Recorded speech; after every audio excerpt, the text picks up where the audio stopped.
39,000 கோடியா? 2,500க்கு இந்த மாதம் பதில் கிடைக்க போகுதா? வாட்ஸ்அப்ல ஒரு செய்தி பரவுது, வாங்க என்னாச்சுன்னு பார்க்கலாம். தமிழகத்துல புதிய தாவேக அரசு பொறுப்பேற்றிருக்காங்க.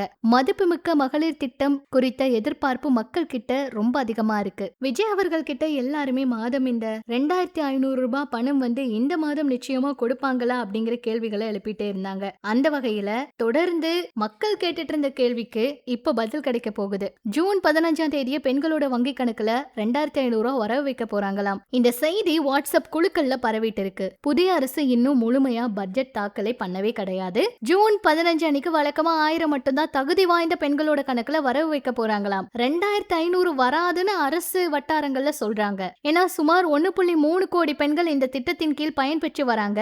மாத தொகையை 2,500 உயர்த்தினாலும் ஆண்டுக்கு 39,000 கோடிக்கு மேல நிதி தேவைப்படும். இதனால கடன் சுமையில இருக்கிற மாநிலத்துக்கு இது பெரும் சவாலா இருக்கும். முதல்வர் விஜய் அவர் மாநிலத்தோட நிதிநிலை குறித்த வெள்ளை அறிக்கை தயாரிக்க உத்தரவிட்டிருக்காரு. தாவேகா தேர்தல் அறிக்கைப்படி 60 வயதுக்குள்ள குடும்ப தலைவர்களுக்கு தான் 2,500 ரூபாய் கொடுக்க போறாங்க.